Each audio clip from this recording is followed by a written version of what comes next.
The Galaxy S26 Ultra is shaping up to be Samsung's next big flagship, and as usual, there's already a lot of buzz around it. People are talking about a thinner body, a brighter display, faster charging, and some changes to the camera system. On paper, those sound like nice upgrades, but one big question remains. Should this phone cost more than the $1,299 price tag of last year's Galaxy S25 Ultra? Honestly, I don't think so. Let me explain why smartphones these days are reaching a point where year-to-year improvements aren't massive anymore. 10 years ago, new models brought huge leaps in performance, design, and features. Now, the changes are smaller. We get slightly faster processors, a bit more brightness on the screen, and cameras that are just a little sharper. That doesn't mean the S26 Ultra won't be good at will but calling these minor upgrades groundbreaking, and asking for a higher price seems unfair. One of the biggest reasons prices might go up has nothing to do with the phone itself. It's about chip costs. Companies like Qualcomm and MediaTek rely on TSMC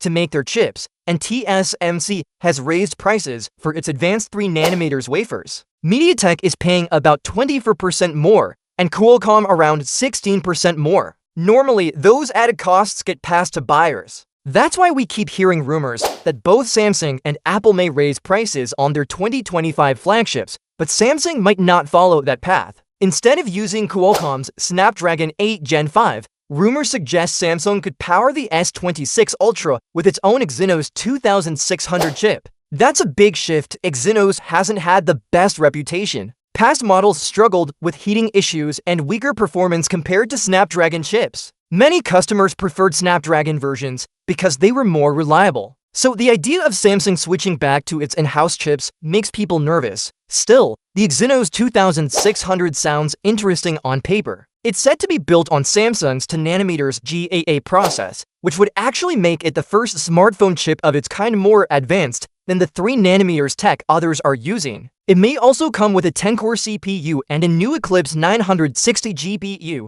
that could be 15% stronger than Qualcomm's Adreno 830. On top of that, better heat management is expected. If all of this turns out to be true, it could change the way people see Exynos. But trust is the issue. Samsung has to prove it can really deliver this time, and this is exactly why Samsung shouldn't raise the price. If the phone runs on Exynos instead of Snapdragon, the production costs may actually be lower. Asking buyers to pay more while also giving them a chip many still view as a downgrade doesn't make sense. Let's talk about the other upgrades. Charging could improve from 45W to 60W. That sounds nice, but when you compare it to brands like OnePlus that already offer 100W or more, it feels underwhelming. Samsung's new speed might cut charging time to under an hour for the 5000 mAh battery, but it won't be the fastest out there. Wireless charging may stay stuck at 15W, which feels old-fashioned for such an expensive device. The display is expected to be a 6.89-inch OLED with Samsung's new M14 material. This could bring higher brightness, better efficiency, and longer life. Rumors also point to Flex Magic Pixel for improved viewing angles and privacy,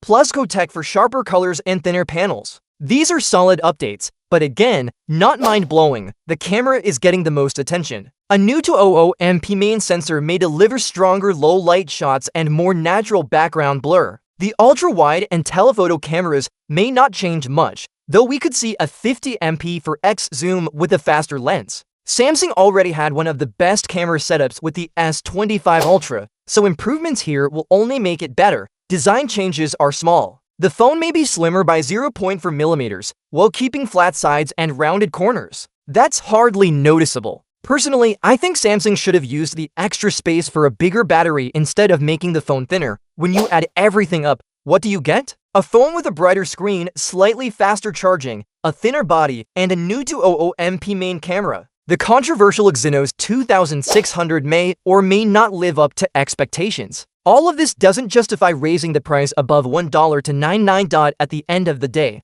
$1,300 is already a huge amount of money for a phone. Buyers expect meaningful innovation for that price, not small changes dressed up as revolutionary. The Galaxy S26 Ultra will definitely be sleek, powerful, and loaded with features. But if Samsung decides to make it even more expensive, people may start questioning whether the Ultra still deserves its name.